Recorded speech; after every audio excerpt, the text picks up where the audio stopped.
तमाशा season 4 अपने मंतकी अंजाम की तरफ गामजन है। सितंबर 27 को दानिया कंवल और मोहम्मद अहमद उर्फ मैडी मुकाबले से बर्खास्त कर दिए गए। हफ्ते का दिन तमाम कंटेस्टेंट्स इस दिन बादशाह सलामत का इंतजार नहीं करते या शायद उनके मुंह से अपना नाम सुनना नहीं चाहते। दानिया कंवल और मैडी बलाजोर आजमाई बना रोए धोए तमाशा 4 के मैदान को छोड़कर चले गए। बदअज़ा थोड़ी देर बाद उनके चेहरे पर एक खामोश सा तासुर था, जैसे ऐसा नहीं होना चाहिए था या वो जानते थे इन्हें निकाला ही जाना था। सख्त मुकाबले में कम अज कम मैडी के निकलने की उम्मीद नहीं थी, अगरचे दानिया कंवल भी अच्छा खेलें।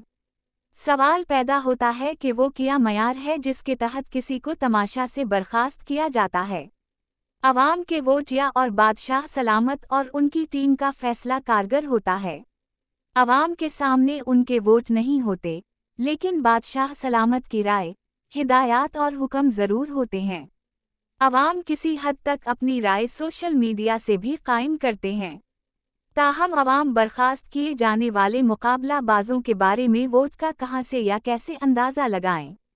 क्या एवारडस की तरह तमाशा भी सिफारिश या ताल्लुकदारी का शिकार है? शायद ये राय कायम ना होती अगर अवाम खुद वोटिंग को देख सकते। फिर बर्खास्त होने वाला मुकाबलेबाज सिर्फ बादशाह सलामत के ऑर्डर पर ही यकीन करता है या फिर यकीन करने पर मजबूर होता है। ये ज़रूरी है हफ्ते वाले दिन मुकाबले से बर्खास्त करने से पहले कम अज़ कम 1 घंटे तक डिजिटल वोटिंग दिखाई जाए जो पूरे हफ्ते का निचोड़ हो। इसका फ़ायदा ये होगा कि मुकाबलेबाज खुद अवाम के वोटिंग देखेंगे और अवाम के रुझान से आगाह हो सकेंगे। डिजिटल स्क्रीन खुद ऐलान करे कि आज कौन कौन जा रहा है।